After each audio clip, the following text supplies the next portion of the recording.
our intro music, friends.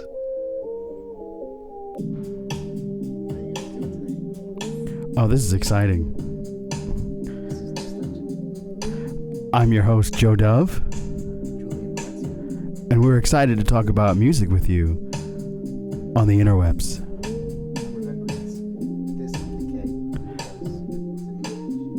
And computers run everything, and on the computers are discs.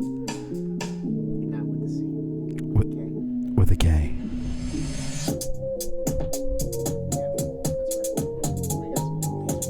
Yep.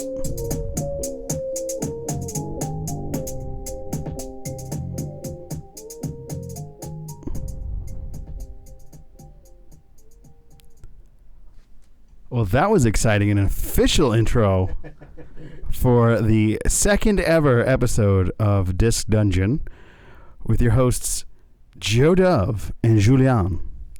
Welcome back, and to the person in the chat room, welcome to you to the Disc Dungeon episode 2. And we're going to get right into it. We're going to recap the music that we've influenced our own personal lives and given each other the mission of studying. We gave each other homework last week, which was pretty fun. I mean, so like I was saying to everybody last week, I'm into a ton of music. There's nothing that I don't like. But I don't seek out modern music, and you had made me seek out a modern song. Seek it out. I sought that shit and I loved it. I sought it And I sucked it up. Cool. All right. So since you gave us that lovely intro, tell us, give us one song and your reaction to it, your thoughts. So I'm gonna go off with it's called "The Moonlight" by XXXTentasion. Okay.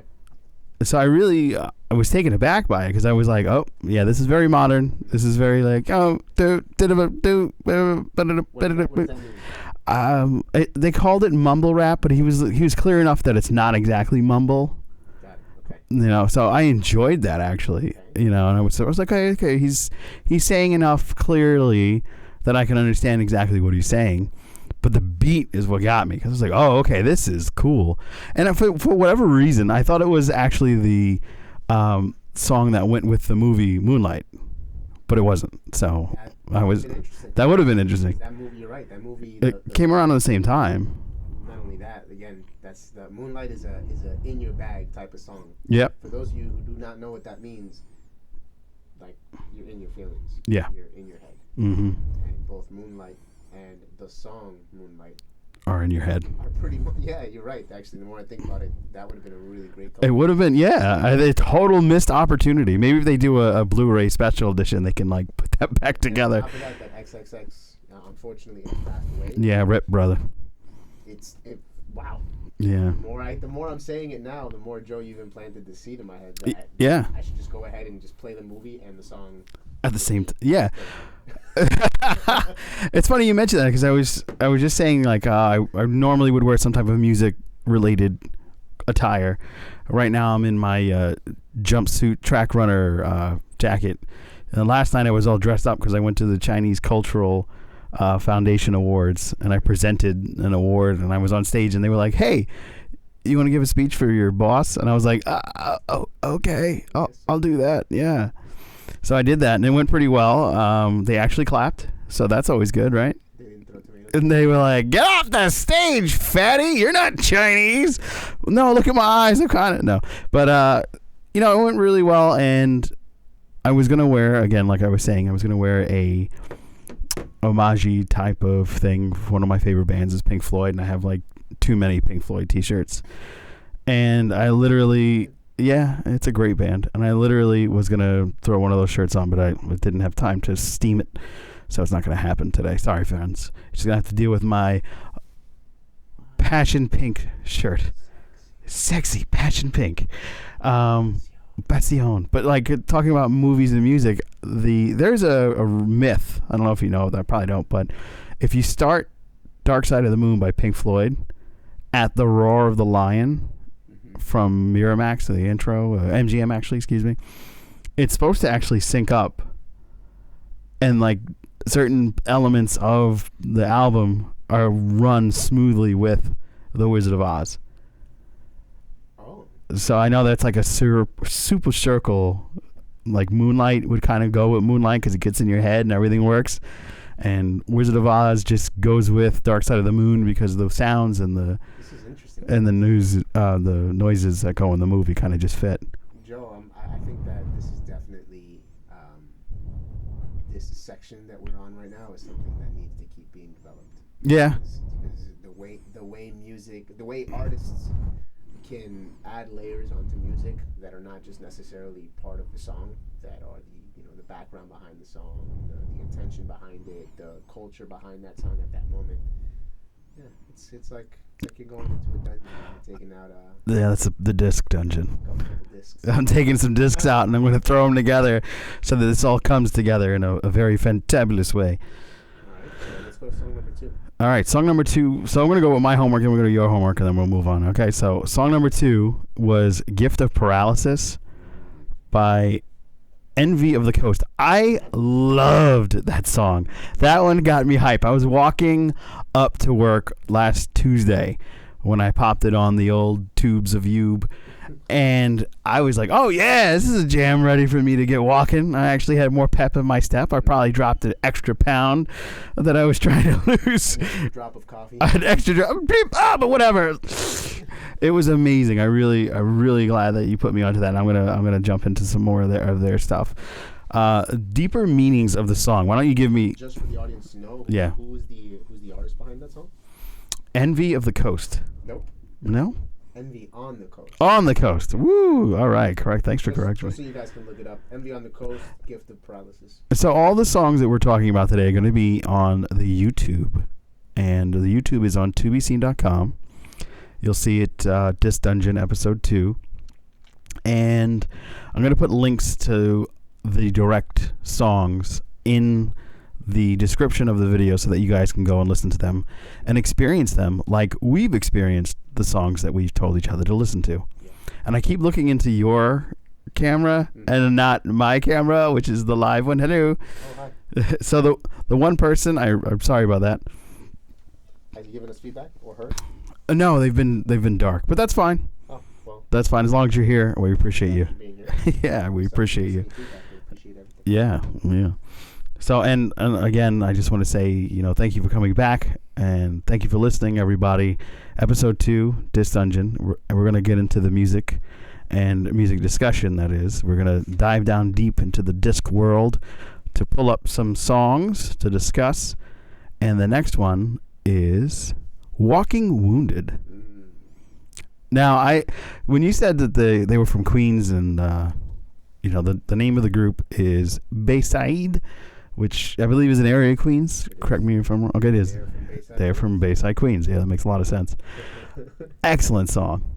Excellent song. I actually dived into the rest of their, yeah. It's called ooh. The Walking Wounded. The Walking Wounded, yes. Self-titled. Fantastic. I know that was a song about the departure of one of the band members, right?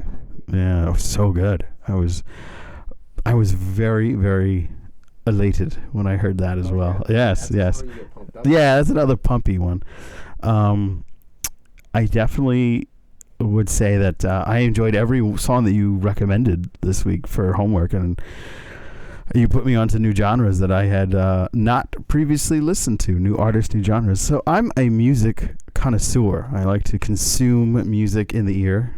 I can't physically eat it despite my size, but every time I hear some type of new music, it always connects with a memory. So music memory focus. I know that some people believe that if you listen to music from your youth, it brings back happy memories. That's why some people our age get so excited when they hear Ghostbusters. I was like, oh shit, I was a little kid in a diaper and I didn't have to worry about anything. I love Ghostbusters. It's the greatest thing ever made. So that's one of those things that I can feel like a strong connection to. Even though it was I'm sitting in traffic on the bus listening to it, but still, like, I was like, oh god, this is like super deep, and it was very good. So definitely love that. Now, Frank Ocean. We'll end here because that's what I wanted you to. I really wish that I was hoping that even though I put that as the last song on the list, that you would give it, give it the time it needed, but that song is. Yeah, Provider is the song. Excellent song. Yes. Yeah, very modern too, like XXX. But man, his beats are so good. Yeah. And luckily my friend was in his car, and I was like, oh, I'm supposed to listen to Frank Ocean. And he goes, oh, word, you never heard Frank Ocean before? What's wrong with you? You listen to music all the time, right? Wait, so that's the first song? That was the first song I ever heard from Frank Ocean. Deeper? No, yeah, of course. Oh yeah. He's got a great album backing. He's fantastic. Absolutely fantastic. I highly recommend everybody take a look at that one. If you haven't heard it already, I know a lot of people are going to be like, I've already heard this. What are you talking about? You never listened to Frank? What's wrong with you? No, I didn't, and I'm glad I did. And it reminded me a lot of Massive Attack. I don't know if you ever heard of Massive Attack. Well, we're definitely going to have homework. Yeah, here we go. First one. I'm going to have to take a picture of these notes later. We're trying to be organized here at Disc Dungeon. We actually are using the old school pen and paper, which is great. I mean, shout out to pen on paper. Attack? Massive? Yeah, attack. Like my butt, massive. And an attack is if like I farted. It'd be like massive attack, gas attack. We like to have a little humor on the show. It makes the things go smoothly. If you don't like it, well then. If flatulence is not your thing, then maybe you should fart more. All right, so your turn. You're up to bat. All right, here we go. Here we go now. Okay, so the first song that I heard was obviously the first one on the list, which was Intruder. Intruder. Yep. That song is my favorite. Oh wow! Yeah, it's such a cool Exactly. It's in a way where actually I was kind of second guessing it. I was like, all right, what am I listening to? Yeah, because it's just noise in the beginning. And then about 30 seconds in, I'm like, okay. And so at that point, I'm washing dishes, and I'm kind of doing my own thing as I'm listening to the song, and I find myself really jamming out. Like exactly, just that beat just keeps going, and they keep adding layers to it. Yeah, it's a multi-layered song. Yeah, the song was really good. I really that's an A+ for me. Yeah. In Your Eyes, I've heard before. Yes. See, I'm the type of artist, musician, music concierge, whatever. All you connoisseur. I'm in all these categories, but one thing that I've noticed is that I don't really listen to music anymore. Because you make it. I know exactly. So why listen to? It's not really that. It's just that I don't know. I guess maybe it's like a purity thing. Like perhaps. I've listened and I've been influenced by music my whole life. Obviously, that's what comes out on the paper. I subscribe to the theory that nobody really is original in that sense. That we're unique and original because of how we flip things. Mm-hmm. But the resources that we're pulling from are music that's been made before, beats that have been made before, rhythms that have been made before.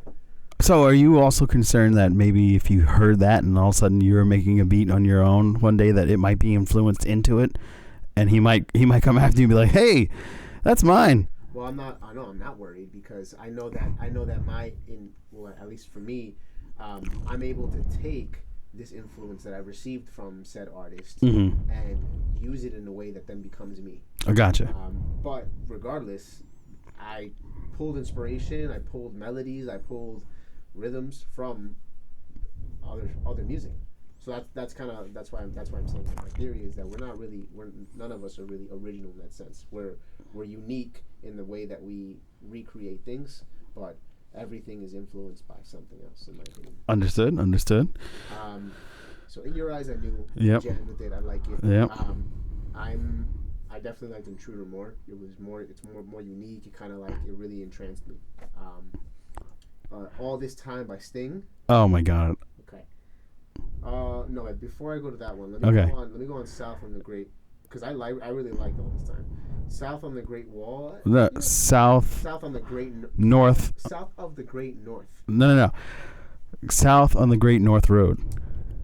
South on the Great North Road. Yeah, hopefully you did, because my handwriting. All right, so. But I listened to the right song because it corrected me. Oh, okay, good. Thank God. Thank you, Google.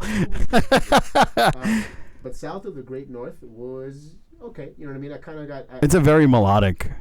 Well, I mean, at one point, this is just my opinion, but at one point I kind of wasn't in the song at that point. The way that I was for like Intruder. The way that it kind of kept building on me. Right. The South of the Great North Road. Kind of did the opposite. I kind of was interested at first because I was waiting. I was expecting it to go somewhere else. I guess that's my problem. Mm-hmm. But I kind of I fell out of it. Yeah. I mean, the story of the road itself is amazing, and the whole connection with it. But it's a very like English take on it. It's an English song that's just kind of like a bar song almost. Yeah. I loved "Sadness" by Enigma. Oh, the sex song. Heard it before. Oh. When I heard it, I was like, yes. I remember this. Yes. I got my first BJ to that song. Yes. I hope my mom's not the other person watching right now. That's another A+ for me, man. Definitely. That one, yeah, they're amazing. They continued actually doing music, and definitely another song that you lose yourself into. Yeah, absolutely, and they go into like memory triggering. Yes. Like the way their music is set up, it's like almost as if you're living the memory as you listen to it. So it's very cool. Yeah. So go ahead. Let's see. What do we got here? Mike Oldfield, Crystal Gazing. Weird. Yeah. I love Mike Oldfield because he brings a lot of different, like almost a spirituality to the music. I heard a female most of the time. Right, but so Mike Oldfield is a guitarist. Okay. So that in the background music, that's him. And the other one is I think it's Sally Oldfield, his sister, I believe, and like they did that one album together. Yeah, definitely weird, but it wasn't in a bad way though. No. I liked it. Good. I like I said, the only song that I feel kind of I couldn't get into was South of the Great North. Wow. But the rest of these were songs the bar that song I had either heard before, or I was familiar with the music in general of those time periods, Yeah.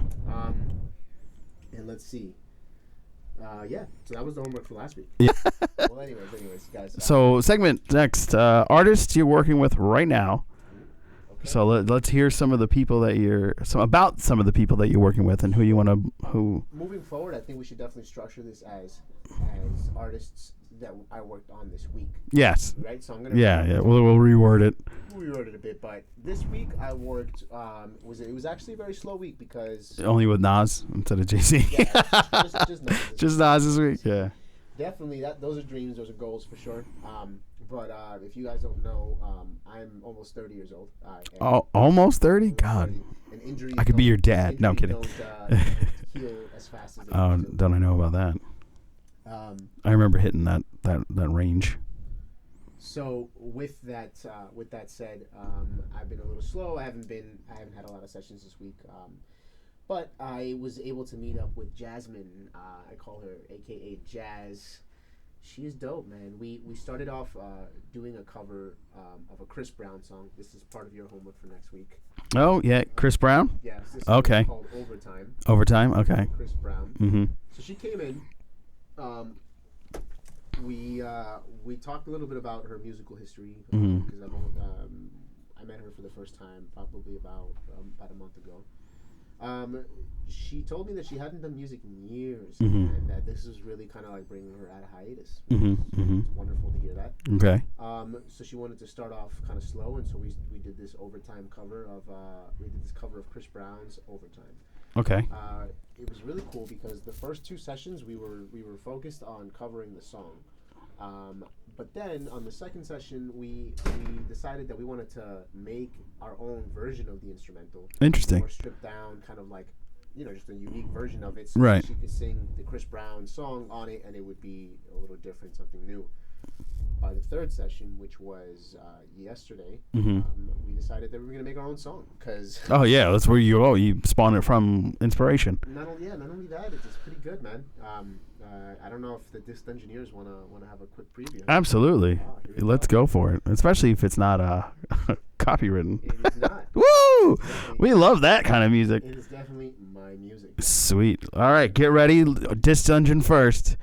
We are about to listen. Is it titled or no? It is called Switching It Up. And we're going to listen to Julian and Jasmine's Switching It Up.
Oh, that's dope. It's very smooth. Yeah, very smooth. It's like fine wine. It's definitely it's R&B. It is. She's going at it from an R&B. I like it. I like it. Definitely my cup of tea, as they'd say. Oh. Yeah, totally. You know, I like that the more sound than. The more sound than what? More sound than like yeah, go this, but you're done with that. I'm done with that. I guess I got old. I don't know. Is that what it is? Could be. So let's see. Another artist that I worked with this week was myself. Oh. I went to an open mic.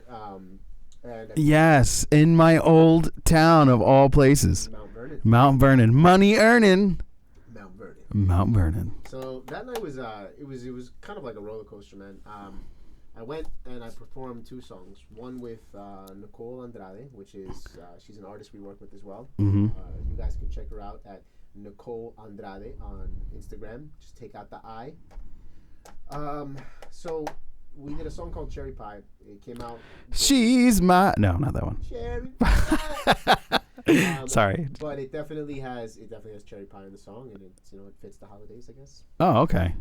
It's about the actual food. No, it's not. Oh, okay. I don't know why I said that. Okay. It's actually about the cherry pie. It's actually about a guy. Oh. She is calling cherry pie. Oh. I guess he's sweet. Oh. Yeah. Anyways, we did a great job. We did that acoustically. I played it on the guitar, and it was received very well. That's excellent. The second song I played was an original of mine called Again. Mm-hmm.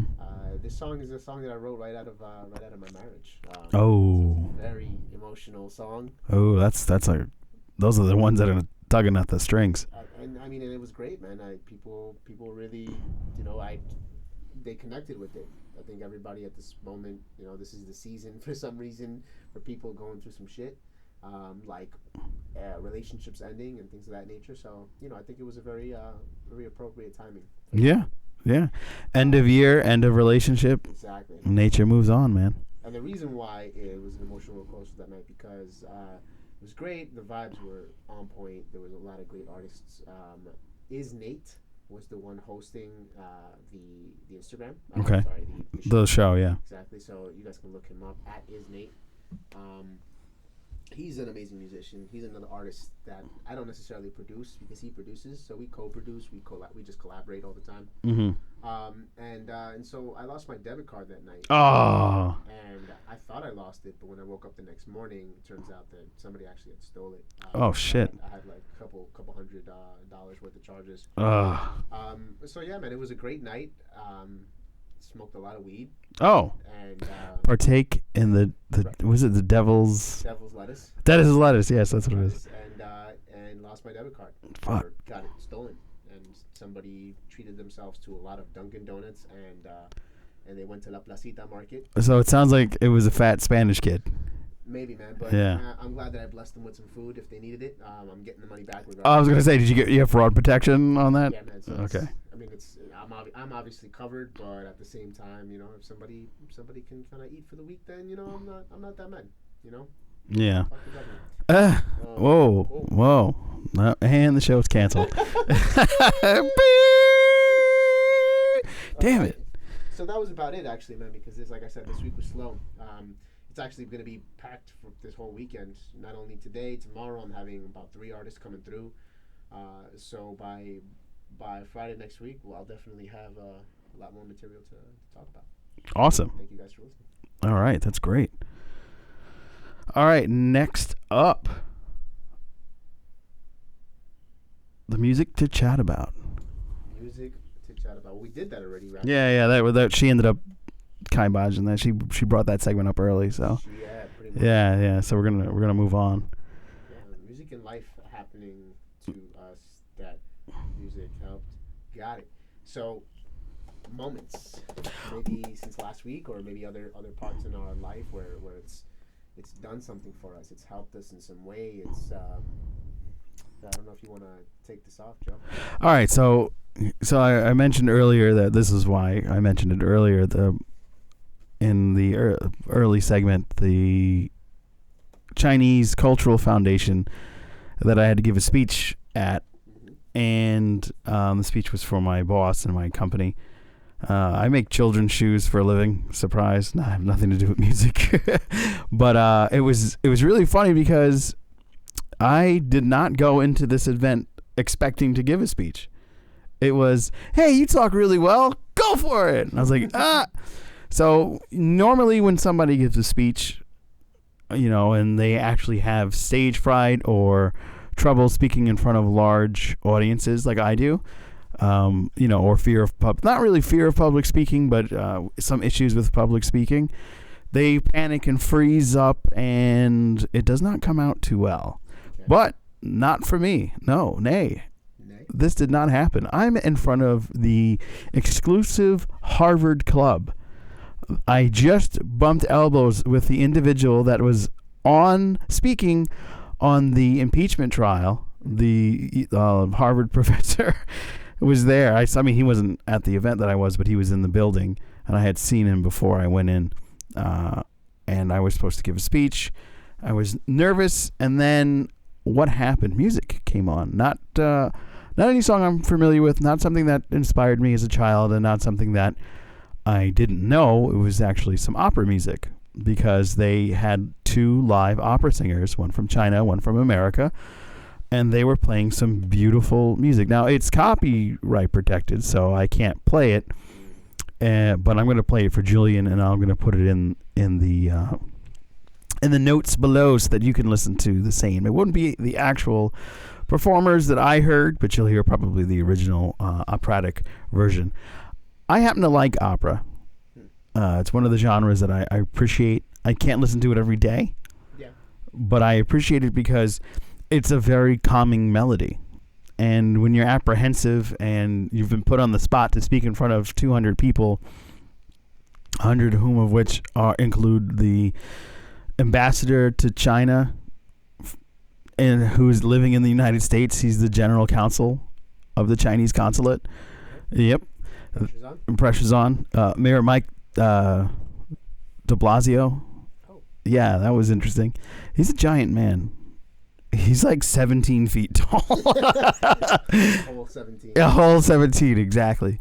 And some very eye-catching models from China. All in-house, all staring at you, and you're giving a speech that you've prepared exactly 2 minutes prior. So I'm pretty good on my feet, and luckily there was some opera music because, like I said, 2 minutes prior they're saying, "Oh, you're going to give the speech. Congratulations!" But luckily that opera music got me through, and it slips my mind because all the things that were going in my head at the moment. But like I said, I'm going to put it in the box, and you can find out what song I'm talking about. So, yeah, and I'll pass it to you for notes for next week. Just how does opera affect you? Have you listened to opera before? I've listened to opera before, but I mean, I cannot even name one song for you. I think it actually connects with me very well. I think I'm on the same page that I wouldn't just pull it up and listen to it on a daily basis. But when I hear it, especially live, because I've heard it live before, it's impactful. It's an impactful sound. Yeah. It's like it definitely gets emotion stirring. It's not just something that you can, if you're in a room and somebody's singing opera, you're listening to that. Yeah, it takes over the house. Yeah. And just to mention Stefano Andreotti at Andreotti Sound, do you remember that guy? What a dude. He's got a great voice. I'm actually going out to Long Island the 14th. I'll be recording his live performance out there at a special Festivus event. That means Christmas, not Festivus for the rest of us, but it's actually a Christmas event, and I'll be recording for him. And his video, Una Factiva Magrima, is featured on tobeseen.com. It's staying there because I think his rendition of it, it's a Pavarotti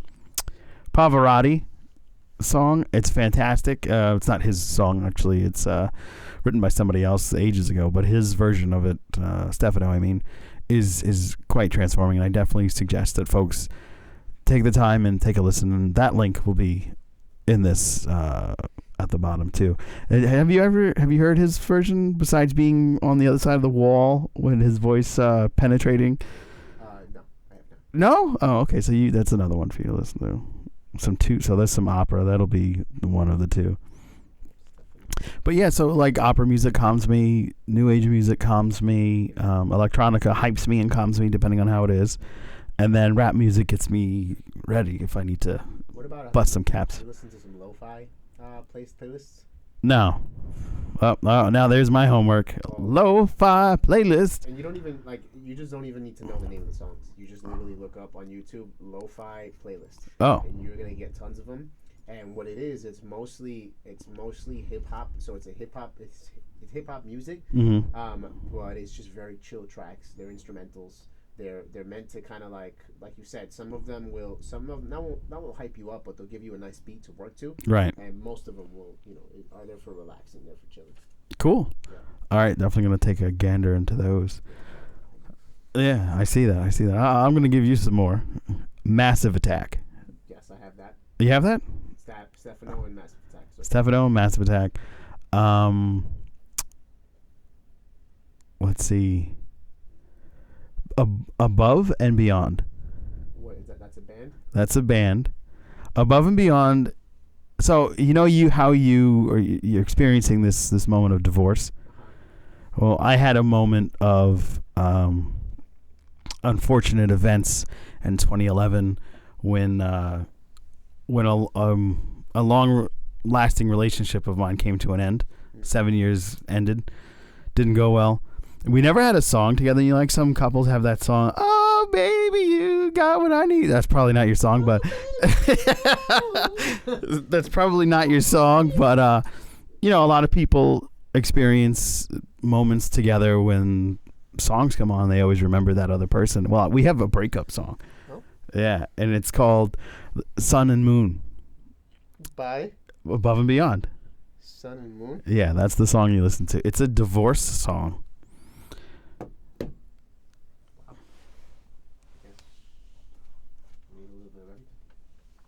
Yep.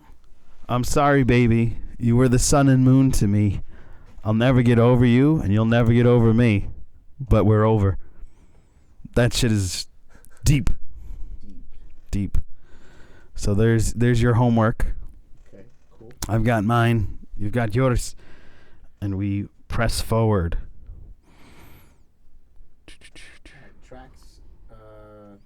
Tricks of the Keys. So here, misconception songs. Got it. So what's the trick of the key today? The trick of the key today is it's another Sting song. Sorry, I didn't go deep into the pool. I love Sting. So the first couple episodes are going to be like, oh God, this guy's obsessed with this dude. But it's called When We Dance. It's another song where people think, oh my God, this is a beautiful song because he wrote this for the woman that he fell in love with, and it's my wedding song. Don't do it, folks. And here's why. This is actually a love triangle song. This is I love you, but he loves you, and you don't love me. But we had something, it didn't work out. You love somebody else, but I still love you. I mean, it sounds kind of hot, to be honest. Yeah, it's like a telenovela. Drama, of course, is through my veins. Right. Now, if you listen to the words, like a lot of people kind of blow over the word, whatever is he saying. I heard the word love and I didn't hear anything else. But the song starts out as, if he loved you like I love you. People blow that line all the time. I would walk away in shame. I'd move town. I'd change my name. That's obviously like, oh wait, this isn't about me directly loving you. This is something more. This is a little complex. When he watches you, when he counts to buy your soul, on your hand his golden ring, like he owns the bird that sings. And then the crescendo, the chorus is, when we dance, angels will run and hide their wings. So a lot of people think, oh yeah, well, they're in love and they're dancing together, and when they dance, the angels hide their wings because their love is so strong. Like a lot of people misconstrued that. Misconstrue that. If an angel is hiding their wings, there's a problem. Yeah, but not many people understand that because they're thinking angels are, oh, wow, so this is great. Wings, oh, yay. And then the next line is, I'm still in love with you. So he loves her, but she loves someone else. And he can't get over it. It's deep. It's a trick of the keys. Wow, so all three of them are pretty much... Yeah, nobody's happy. In a modern twist, he loves the first guy. So it's like a misconstrued triangle. He loves her, she loves the other guy loves the other guy. That's a modern day version of this song. And here's another part of this song that people misunderstand and think it's some passionate love speak. If I could break down these walls and shout my name at heaven's gate, I take these hands and I destroy the dark machineries of fate. Cathedrals are broken and heaven's no longer above, but hellfire's a promise away, and I'd still be saying I'm still in love. So that's deep, but if you listen to the song, you don't really get those actual lyrics because Sting has a way of singing where it's so beautiful. It kind of blends as if it was a love song. And I remember as a kid thinking it said, if I could break down these walls and shout your name at heaven's gate, I'd take up my hands and I'd destroy the dark machineries of fate. My vehicle's broken, but heaven's is helping from up above. So I always misunderstood that as a kid myself. So I got tricked by the keys. We gotta get some music to play when we say that. Tricked by the keys. I'm thinking like Phantom of the Opera. Oh, yeah. So that was mine. Have you got one? No. Oh, wow. I don't. Wow. But I see. Well, you guys are getting this all live, so this is raw. Raw. I just thought it was a segment for you, but I will be prepared next week. Oh yeah, please share into the tricks. There's another one that I love. We give it to them today? We're going to talk about that next week. So get ready, because there's another one coming next week. There's got to be a reason. And guess what? Yeah. Guess what? It's not going to be Sting.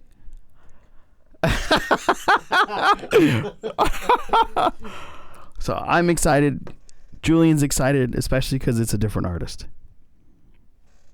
Correcto, Mundo? Correcto.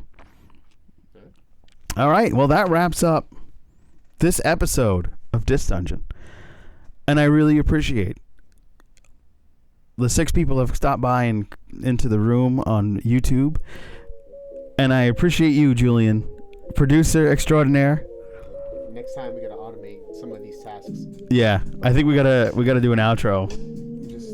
Maybe we'll just plug this in, But for anybody who's live, seeing you press buttons and stuff, you guys let us know. Does that distract you? But do you have ADD? Is this shiny microphone getting annoying because it's shiny? Thanks for listening to Disc Dungeon. We'll be back next week with much more tricks of the keys and music to please.